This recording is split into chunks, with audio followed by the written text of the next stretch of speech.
I so really wanted to put that song by Busted into this video. However, upon doing this review, it turns out that annoying bad song is the best thing about this film. And that says a lot about the film. But want to know what else is wrong with this film? Well, join me. I'm Berryman, and this is 10 Things Wrong With. Thunderbirds is a 2004 science fiction action-adventure film directed by Jonathan Frakes. The film tells the story of the Hood who goes after the Thunderbirds after he was left behind on a previous rescue. Now, the whole international rescue team are trapped, and it's down to Alan Tracy and his friends Tin-Tin and Fermat to stop him. When the film was released, it did get such negative reviews, and it was a box office bomb. In fact, Thunderbirds creator Gerry Anderson actually said it was the biggest load of crap he has ever seen in his life. Now, I normally don't like to swear, but that's exactly what he said. So, what have I found wrong with this film? What makes this film so bad? Well, let's find out 10 things wrong with Thunderbirds. Number 10, missing the point. Thunderbirds was an awesome 60s TV show. Now, I grew up during its resurgence during the 90s, and I loved it. Hell, I've actually gone back and watched episodes of the original Thunderbirds, and it's still enjoyable to this day, 60 years on. The one thing this film didn't do was capture what the Thunderbirds were about. It didn't treat its audience like idiots. It treated them with respect. Yes, it was geared towards children, but children wanted to watch these incredibly awesome machines rescuing people. That was the whole point of Thunderbirds. Week in, week out, people are trapped, international rescue are going to rescue. How are they going to do that? This film didn't do that. Now, while some of the original Thunderbird episodes originally had some bits of their personal lives of it, they were always the B story of it. The main focus was always the rescue, and how are they going to do it. Now, if the film did something like that, it wouldn't have been so bad. But the fact that the only rescue was literally that bit at the first beginning, the rest of this film is the international rescue under attack. You missed the point completely. Number 9, Childish. This seems to be something that Hollywood love to do. The fact that, oh, we have a film aimed at children, we need to make it childish. Once again, that's not how Thunderbirds were. Now, this film really, and I mean really, upped the childness. And the main thing is all the silly little sound effects. Someone falls over, sound effect. Someone gets slapped, stupid sound effect. All these stupid sound effects were actually really, and I mean really, off-putting. Now, I know I'm in my 40s, so obviously I'm not its general demographic, but I loved the Thunderbirds. I really wanted this film to succeed, and I felt insulted. Hell, even just losing these childish sound effects would have made this film a little bit better. Number 8, character focus. Now, as I've said previously, the TV show generally puts the character development of the Tracy brothers as the B plot. Well, this film did do that because it put the Tracy brothers out of commission. It concentrated on Alan Tracy, okay, one of the Tracy brothers, Tin-Tin, who was such a minor character that you could forget, and Fermat, a character they created just for this film. It didn't work. And what makes it worse is this isn't actually the first big screen adventure. This is the third big screen adventure, and the biggest criticism of the first two was they concentrated too much on Alan. Third time, and you make the same mistake. Why can't concentrate on that? Like I said, the character focus was all over the place, and you couldn't get behind it.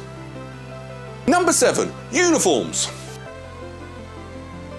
Do you know what? One of the things I did love, and I asked my mum for one, was the uniforms from Thunderbirds. They were amazing, they were brilliant.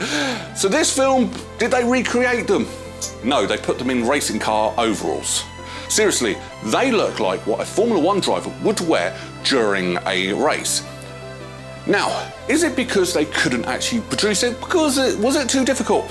Well, not really, because Babylon 5, a TV show that came out 20 years before this film, actually had Thunderbird uniforms, and they look kind of cool. Seriously, in the 90s, it was fine. 1993 Babylon 5 came out, and then you got the uniforms there. Why couldn't you even just steal those uniforms? It would have worked better than what they wore. Number 6, Thunderbird 4. I know I have dumped on this film a lot so far, but now I'm actually going to praise it a little bit, because one of the things that this film did really well was they didn't change much. Granted, the Thunderbirds had minor little tweaks, added windows. They were all cool. Thunderbird 1 looked exactly the same. Thunderbird 2, Thunderbird 3, Thunderbird 5 was identical. Hell, even the mole and Lady Penelope's Fab 1 looked spot on. Thunderbird 4 though, you may have noticed or just missed out, because Thunderbird 4 looked nothing like Thunderbird 4. I mean, it was yellow, it was a yellow sub. That was it. You should have kept that exactly the same, it probably would have worked better, but why keep everything else the same and change that one Thunderbird? Why? Can anyone give me an explanation why that one was changed? Because I've done some research, I can't find any reason, so if you know, let me know. Number 5, Rolls-Royce. Like I've just said, most of the stuff was kept exactly the same, including Lady Penelope's Fab 1. Now, in the TV series, it was shown to be a Rolls-Royce. Now, when they made this film, Rolls-Royce didn't want to have anything to do with this film. Which is not a good thing, because it was supposed to be a Rolls-Royce. Luckily, another car company, Ford, came in and saved the day. Now, kudos to Ford, because they did a bang-up job. Because one, that car worked, and two, they managed to make a car look like a Rolls-Royce while being a Ford. Seriously, it looks like something Rolls-Royce would make.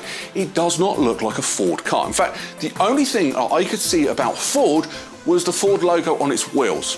Even the logo on the front of the car actually looked like a Rolls-Royce. Now, they never zoomed in close enough for me to actually find out what it actually said, but they did a brilliant job. So well done to Ford. Rolls-Royce, you've ruined your reputation with that, because let's face it, that's your most famous car. Number 4, speed. I know, so far I've gone on so much about behind the scenes stuff. So let's move on to things about the film that are actually wrong. And the first thing is the speed of the Thunderbirds. So during the only rescue of the film, at the very beginning where they rescue people from the oil rig, both Thunderbird 1 and Thunderbird 2 arrive at the same time. But that's not how it works. Thunderbird 1 is significantly faster than Thunderbird 2, and it is designed purposely like that. So Thunderbird 1 goes in, it assesses the situation, tells Thunderbird 2 what they need to do to save it, so by the time Thunderbird 2 gets there, they can get straight on it, all pre-prepared before they arrive, so it speeds the rescue process up. Both Thunderbirds turning up at the same time, both Thunderbirds assessing at the same time, it slows the rescue down a little bit. So yeah, the speed levels were very wrong. Number 3, EMP. So as the Hood is using the mole to break into the bank, he sets off an EMP pulse to disable the alarms. That's very sensible. Except for the EMP pulse would actually disable anything electronic. Now granted, the mole understandably would be protected, but what about the lights in the bank? They're not protected. If the alarm system's not, the lights won't be. So you would get to the bank and all the lights would be off straight away. So, did you set off an EMP pulse or didn't you? It doesn't make sense. Number 2, quick change. When they arrive in London, Lady Penelope, in her international rescue uniform, says, "I'm off to the bank," and runs off. She gets to the bank, but you don't get the impression she's gone straight there, because not only has she got different clothes on, she's had her hair done. She's had a makeover. The bank's being robbed and you stop for a makeover. Sophia, if you do actually watch this, I'm sorry, I think you're amazing, but that was a big error in this film. Number 1, Bank of London. Okay, I know it's a little bit surreal, but there's no such bank. It's the Bank of England. But yet this film keeps calling it the Bank of London. Why? That really gritted my teeth. Now, I understand that London doesn't really have a monorail like it showed in this film. There's loads of other things wrong, but it was still set in England. It's the Bank of England. Why? Why did you call it Bank of London? It just really irks me. Final thoughts. I think you all can gather what I really think of this film. There's no sugarcoating it. This film was awful. But it does have its good points. The casting was absolutely spot on perfect. I can't say a single bad casting. Some of the acting from the kids was a little bit ropey, but that's understandable. They're kids. But the characterizations were perfect. Lady Penelope and Parker were spot on. Hell, if they decided to make a remake or another attempt, I would still cast those two because they're still perfect. The soundtrack was actually really good on that. The visuals on this film was brilliant. It tied in a lot of the visuals from the TV show, kept a lot of the things the same, except for Thunderbird 4. Visually is great. Now, I know Jonathan Frakes got a lot of slack for this film, and since this film, he's not directed a feature film since. But luckily, his career hasn't stalled because he has gone on to be an amazing TV director. He's directed the new Star Trek series, he's directed an Orville, and just go and read his IMDb page. He's brilliant director, and this, let's face it, this film was suited for him perfectly. He can adapt a TV series onto the live action big screen. That's brilliant, that's his forte. I don't think it's his fault. I blame the script writers because the script writers didn't understand. Whereas I think Jonathan Frakes did, and he's tried his best to keep what the TV show was on the big screen. But yeah, there's not really that much good. So what am I going to rank here?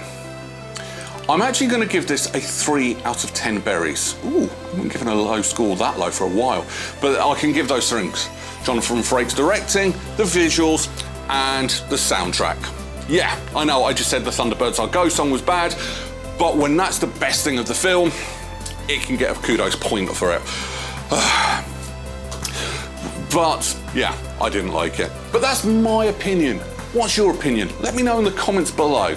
I love reading your comments and opinions on this because I like and I understand some of you guys' thoughts behind why you think I'm wrong. So please, let me know. On to next week. Well, we're going to do a bit of an autobiographical film. We are going to do a film that has one of the greatest concerts of all time at the end of that film. Bit of an easy clue if you understand it. If you want to know what I mean, well, come back next week and find out more. Until then, take care. Bye-bye.